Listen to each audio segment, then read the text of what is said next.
আপনি কোথা থেকে আসছেন আজকে? আমি মগবাজার থেকে আসছি। আমি আমার জীবনের যাত্রা শুরু এই কিয়ামত থেকে কিয়ামত ছবির ফিল্ম জগতে। ওটা থেকে কি সালমানের ভক্ত হলেন? আচ্ছা। এবং ফার্স্ট উনি বরিশাল যায়, আমার বাড়ি বরিশাল সদরে। জি। উনি ওখানে যাওয়ার পর আমি ছোট বাচ্চা ছিলাম যদিও, আমি দূর থেকে ওনাকে ফলো করি। উনি আমাকে দোতলা থেকে দেখে আমাকে ডাক দেয়। আচ্ছা।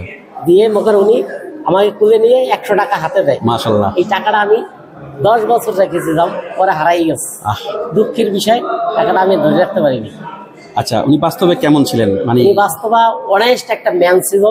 মন, মানসিকতা, ভালোবাসা ওনার ভিতর সব ছিল। যে উনি মানুষকে কতটা ভালোবাসে সেটা না দেখলে কেউ প্রকাশ করতে পারবে না। আচ্ছা, সিট পেয়েছেন? সিট নিয়েছেন? না, এখন নিব, সমস্যা না। সিট না নিলেও ওনার ছবি দেখতে হবে, তারাই দেখবে। না, ইনশাল্লাহ পাবেন সিট, সমস্যা নাই। আচ্ছা, আরেকটা কথা বলুন যে ওনার মামলা নিয়ে বলুন, বর্তমানে কি আশা করছেন? এখনো কিন্তু আসামি গ্রেফতার হয়নি। এখনো আজকে ভিতরে যাই, আমরা কথা বলতে বলতে ভিতরে যাই, চলেন যান। 1 মাস 10 দিন হয়ে গেল, যাই আমরা ভিতরে যাই। মামলাই পাইলাম না, সুরাহা পাইলাম না।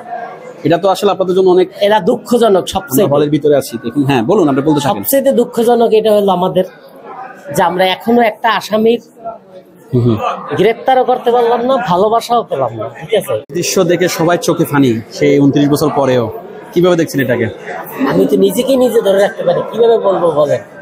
আমি তো করেন 10 মিনিট শুধু কাঁদছি, বেরোইতে বেরোইতে কাঁদতে কাঁদতে বেরোইছি।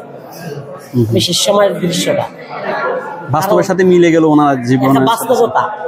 যে ওনাকে যেরকম মারা হয়েছে সেম ক্যাটাগরি আমার প্রথম শ্রেণীর এইরকম শুরু হয়েছে, কোনো শেষ নাই বলা। আপনারা তো সারা দেশে মানববন্ধন করছেন, জি। কি বুঝছেন আসলে মামলাটা এখনো বিচারাধীন? কি বুঝছেন এখনো তো কোনো আসামি গ্রেফতার হয়নি? আমরা ন্যায় বিচার পাবো। আমি এই 3 দিন আগে গাজীপুর দিয়ে করে আসছি, সিলেটে করলাম, আবার 19 তারিখ আমাদের আছে কুমিল্লাতে, কালকে আছেন আবার সিলেটে। আপনি তো স্মৃতিচারণ করছিলেন, আপনার সাথে একবার ওনার দেখা হয়েছিল। একবার, অনেক, কারণ একবার যে দেখছি সেটাই মনে হচ্ছে অনেক। উনি কি খুব স্নেহপ্রবণ ছিলেন? স্নেহবান এবং ভালোবাসার প্রতীক হিসাবে মানুষকে ভালোবাসতেন। আচ্ছা, তাহলে দর্শকরা আশা করতে পারে যে ন্যায় বিচার, 100% আশা করতেছেন ওনার আম্মু ন্যায় বিচার পাবো। আমরা রাজপথে প্রোগ্রাম করতেছি, করবো, ভবিষ্যতেও আছে। ওনার আম্মু কি জীবন দশায় দেখে যেতে পারবে যে 100 বার আম্মাজান যেহেতু নামাজ পড়ে দোয়া করে, অবশ্যই আমরাও দোয়া করি যে এই বিচারের আশাই আছে ইনশাল্লাহ। জি, ধন্যবাদ। সালমান হত্যার 29 বছর, এত সময় কেন লাগলো? কারণ এই যারা আসামি সবাই হইল অনেক ক্ষমতাসীন ব্যক্তি। তারা আওয়ামী লীগের আমলে দালাল হিসাবে কাজ করত। তারা এই দালালগুলো বিভিন্ন টাকা পয়সা দিয়া সালমান হত্যার মামলাকে অপমৃত্যু সাজাই রাখছিল।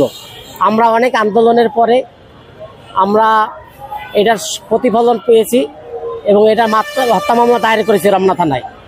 এই মামলাটাকে আমি পরিপূর্ণভাবে এখন হত্যা মামলায় রূপান্তরিত হয়েছে।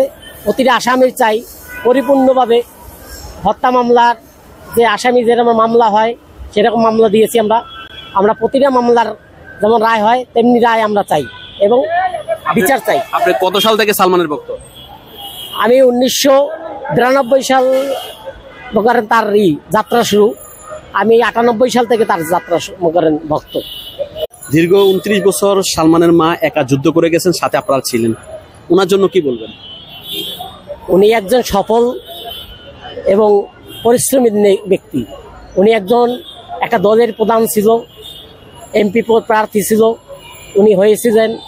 আমরা তার সাথে একত্রতা ঘোষণা করে সারা বাংলাদেশে আন্দোলন গড়ে তুলব এবং সে বিদেশে বৈশা অসুস্থ থাকা অবস্থায়ও আমাদের গাইডলাইন দিয়ে যাচ্ছে। আমরা প্রতিটা সালমান ভক্ত ওনার জন্য উপস্থিত আছি এবং ওনার জন্য জীবন দিতে রাজি আছি। রাজপথে থাকবো, আছি এবং প্রতিটা মামলায় আপনারা দেখছেন আদালতে উপস্থিত ছিলাম। 29 বছর পরে আবার নতুন করে স্কেটনের বাসায় যাওয়া হয়েছে। জি। আপনার কাছে কি মনে হয় 29 বছর পরে সেই আলামতগুলো থাকবে? হ্যাঁ, সব আলামত আমাদের কাছে জমা আছে। তার কাছে না থাকলো প্রতিটা ভক্তের কাছে এখন জমা আছে, আগে ছিল না। বিদেশ থেকে একটা মেয়ে রুবি সম্ভবত নাম, হ্যাঁ রুবি সুলতানা, অনেক কিছু বলে গেছে। হ্যাঁ, উনি সত্য কথা বলছেন এবং ওনার স্বামী হত্যা করাইছে ওনার ছেলেকে ফাঁসানোর জন্য। বর্তমানে এখন উনি এই জিনিসটা সত্য কথা বললে আইসা সম্প্রতি সালমান শাহর পিএ মনসুর ভাই অনেকগুলো কথা বলছেন, এগুলো নিয়ে কি বলবেন? মনসুর ভাই যা বলছে সত্যি কথাই বলছে, ঠিক আছে। উনি এই মামলাগুলোর অনেক কিছু জানতো, কিন্তু ওনাকে জিজ্ঞাসা করা হবে আমাদের রায়ের জন্য। সালমান শাহ হত্যা মামলার ক্ষেত্রে সালমান শাহর মা যেরকম সরব, উনি তো সরব হবে ওনার ছেলে, জি। ওনার ভক্তরা যেরকম সরব, সেই হিসাবে মিডিয়ার যারা আছে ওনার কোয়ার্টিস তারা মিডিয়া না থাকলে আমরা এতদূর আগাতে পারতাম না। মিডিয়া বলতে ওনার কোয়ার্টিসের কথা বলতেছি, ওনার যে এফডিসির লোকজন বা সিনেমা তারা সেরকম সরব না। তারা আমাদের কাছে এই রকমের অংশগ্রহণ করে না, তারা ওই দালালের সাথে হাত মিলিয়েছিল। সর্বশেষ এই যে আজকে মানববন্ধন হচ্ছে, শত শত হাজার হাজার ওনার ভক্তরা সারা দেশ থেকে এসেছে, কি মেসেজ দিতে চান? এই আমরা মেসেজ দিতে চাই, আজকে 8 দিন হয়ে গেল এই মামলা দায়ের করা হয়েছে, একটা আসামি ওকে রায় মোকারেন ধরা পড়ে না এখনো। আমরা প্রতিটা আসামি ধরার জন্য মোকার আইনজীবীদের কাছে, তারপর প্রশাসনের কাছে অনুরোধ করছি।